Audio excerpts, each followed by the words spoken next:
S'il vous plaît, nous nous calmons. Nous nous calmons. Ce n'est pas un problème.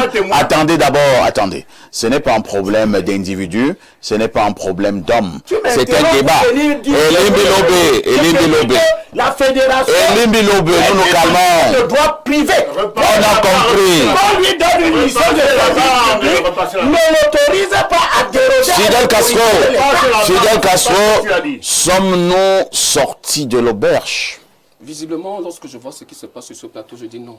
Je dis non parce que, permettez avant de répondre à la question, que je puisse faire deux rectificatifs. Allons-y rapidement. Parce que lorsque j'ai entendu ici dire que, qu'est-ce qu'on a fait pour que, on parlait de budget, que l'État du Cameroun a mis à la disposition de la Fédération camerounaise de football 2,5 milliards. Lorsque nous allions à la dernière Coupe du Monde. Je voudrais te rappeler à celui qui l'a dit, c'est qu'en 2010, le budget était de 6,6 milliards de francs CFA. Que l'État du Cameroun a mis à la disposition, parce que ce budget comprend à l'intérieur les primes, les restaurations et consorts. Je voudrais lui rappeler qu'en 2014, il était de 4 milliards. Je voudrais lui rappeler qu'en 2002, il était de 3,3 milliards. Donc si en 2022, l'État met à la disposition de la Fédération 2,2 milliards, je ne vois pas où se trouve le problème. Deuxième des choses, lorsque M. Apo vient sur ce plateau, lui qui est un brillant président de club, nous dit qu'en 2010, notamment il parlait de Malakat Getch, que les joueurs ont refusé d'aller jouer. Ce qu'il refuse de dire, c'est que la fédération d'antan avait sanctionné les leaders, parmi lesquels le président de la fédération, le joueur, il avait l'adjoint qui était monsieur Endo Eyontakan. Les 3 capitaines avaient été sanctionnés. Ça avait pris 18 matchs de suspension. Monsieur Akou Epine Domingo, lorsqu'on est un papa, on ne ment pas.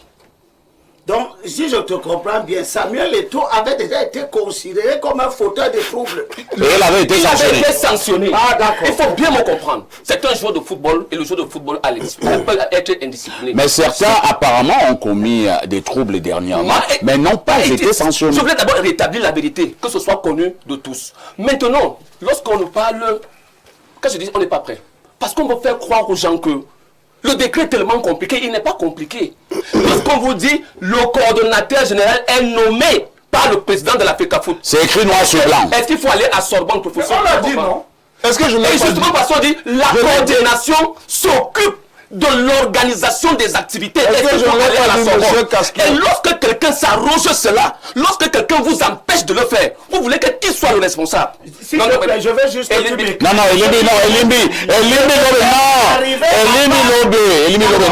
vous n'avez pas la parole, Elimbi.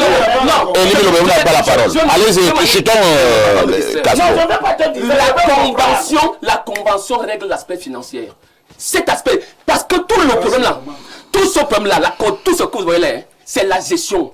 Qui gère les lions et non tables? C'est la coordination. Et je voulais rappeler aux uns aux autres. La coordination était l'ancienne direction administrative logée au ministère des Sports. C'est compris. Et depuis le moment où le président a compris que les fonctionnaires ne sont pas techniciens pour organiser le football, il a remis ça à l'organe technique, qui est la fédération, M. Limblobé. C'est la volonté du chef de l'État matérialisée par le décret. C'est Paul Biya qui a dit, celui qui organise les sélections, qui organise les activités, c'est la fédération. Et le coordinateur est nommé par le président de la FECAFOOT. Lorsque l'État, à travers le ministère des Sports, prend le de nommer un coordinateur, qui crée le désordre? Alors, ce n'était pas la seule source de désordre. Non, merci. Je suis en train de terminer. Je suis en train de terminer. C'était pas la seule source de désordre. Aujourd'hui, non, c'était l'une des sources. Pas la seule. Non, c'était l'une des sources. C'était l'une des sources, nous sommes d'accord, mais c'était pas la seule. Ne me prêtez pas les mots. C'était pas la seule source. Parce que quand vous faites ça, vous voulez masquer le fait que l'autre source de désordre, c'est le refus de la FECAFOOT de respecter une convention qu'elle a elle-même signée. Alors, je veux dire, parce que c'est pas également, c'est la deuxième chose que vous voulez rétablir la vérité. La fédération n'a jamais refusé l'entraîneur. La fédération allait prendre. Le président de la FECAFOOT, après avoir dit que je n'étais pas au courant de ça, a pris celui de nommer un ensemble de staff, y compris monsieur, moi j'avais dit, je vais prononcer son nom, hein, le policier belge. Nous avons vu cette nomination, non? Il y a une séance de... Il y a une séance pour la fédération. Je voulais vous rappeler que le président, à travers son comité exécutif, a nommé tout ce monde-là. Donc, vous dit sur le plateau que la fédération n'a jamais accepté, c'est faux. À Luanda. Mais le Congolais ici a sur le banc de touche. Mais pourquoi ça n'a pas compris? C'est compris. Pas compris. Maintenant, je ne termine pas là. Pour le moment donné, dit que l'État joue un bon rôle. Monsieur le Belge recevait son salaire, y compris son assistant, y compris ceux que eux ils avaient nommés. Mais tous les autres Camerounais Ne recevez pas le même salaire, monsieur Lembi Robert. Voilà votre République que vous venez défendre ici. À partir de ce moment, vous voulez qui crée le désordre? Est-ce qu'il défend qui la est responsable? République? Monsieur Lembi Robert, dites-moi. Qui est dans le village? C'est compris, hein? Non, c'est monsieur Pierre Domingo, c'est vous qui avez maintenant la parole. Nous n'avons plus beaucoup de temps concernant ce sujet inscrit à l'ordre du jour. Nous avons compris, hein, si je m'en tiens à ce qui a été relevé sur ce plateau, nous avons encore la nette impression que l'affaire du football au Cameroun est devenue une affaire de camp. Même sur ce plateau, il y a 2 camps apparemment qui s'affrontent. Mais ma question reste la même. Où avons-nous mis l'intérêt supérieur de la nation? Bien, parfait, je crois que c'est aussi clair que ça, il ne s'agit pas de s'agiter et de dire que je dis la vérité. Ce n'est pas seulement qui est la vérité. Il faut le démontrer. De dire que je dis la vérité n'est pas la vérité. Il faut d'abord qu'on s'arrête là. Donc tout à l'heure, j'ai essayé de démontrer que c'est ce que la fédération a fait en premier lieu lorsque ça l'arrangeait, qu'elle a refusé en deuxième lieu. Et là, la présidence prend les hautes instructions pour mettre M. Robesson. Et nous savons ce que ça nous a coûté. C'est-à-dire qu'on a débarqué l'entraîneur Conceição. On sait qu'il y a 1 milliard à payer. Hein. Donc si l'État continue à payer le coach Brice, c'est pour éviter de retomber dans le même cas où on va nous dire après que vous avez peut-être 2 milliards à payer à Conceição. C'est ça. C'est-à-dire je préfère terminer ton salaire qui va peut-être me coûter 300 millions que de payer une amende après qui va me coûter des milliards. Et c'est ça qu'on n'a pas pu éviter avec Conceição. À l'époque, moi j'avais dit, si la fédération aurait compris, elle aurait simplement étoffé le staff de M. Conceição en mettant qui elle voulait, sans interrompre le contrat de M. Conceição qui nous a aujourd'hui coûté 1 milliard et 900 et poussière de millions à lui payer. Des deux, moi je dis, si nous disons que dans cette affaire, qui avait intérêt, qui avait plus à gagner.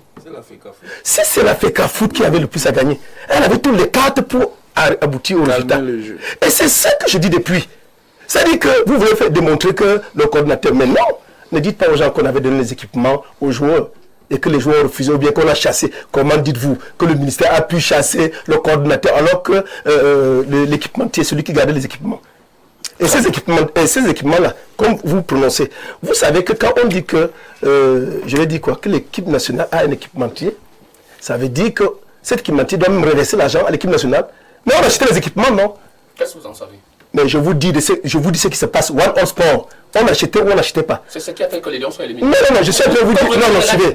Non, suivez. Les équipements étaient là. Quand vous parlez, Fidèle, quand vous parlez, tout à l'heure vous avez dit que j'étais un menteur. Moi, j'ai pas intervenu. Non, mais j'ai pas intervenu. Vous n'êtes pas titre de menteur. Non, tiens, j'ai pas intervenu. Non. J'ai préféré parler en mon éducation m'empêche d'utiliser ce genre de propos. Est-ce que je peux donc continuer? Allez-y. Voilà.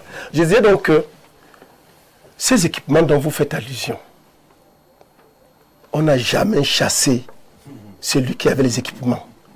Et quand vous accusez aujourd'hui les joueurs... Vous basez sur quoi pour dire ça? Mais je veux dire, M. Zabon était présent au Hilton, on allait me dire qu'on a chassé. M. Zabon était à l'hôtel. Non. Le manager Nicolas Boudou était à l'hôtel. Comment vous pouvez venir dans ici? M. Zabon, si vous permettez, il s'agit de M. Zabon. Hôtel. Il était au Hilton au sein de M. Zabon. Il était au Hilton hôtel. Permettez à M. Domingo, s'il vous plaît. M. Domingo, vous terminez. Vous avez fini. Lorsque vous parliez, M. Domingo, vous a écouté. Hein? Allez-y, M. Domingo. Ok, je voudrais vous dire qu'il s'agit du football. Il ne s'agit pas de la politique. Quand vous parlez de politique, vous allez voir, j'aurai beaucoup de réserves. Voilà. Maintenant, comme il s'agit du football, ces joueurs-là, j'ai plusieurs avec qui je cause, qui me donnent des renseignements. Vous dites que les joueurs ont lu une lettre. Ça a fait quoi? Si un joueur lit une lettre, c'est dans toutes les équipes. Vous voyez ici Non, c'est pas dans toutes les équipes. Permettez, s'il vous plaît. Permettez. Je suis désolé. Je vous dis de on ne lit pas la lettre quand on a une compétition. Qu'est-ce que vous en savez? Non, monsieur. Qu'est-ce que vous en savez? Donne-moi un exemple d'une équipe. Alors, laissez-moi faire. Alors. Si vous dites un exemple, on a parlé de l'équipe de France.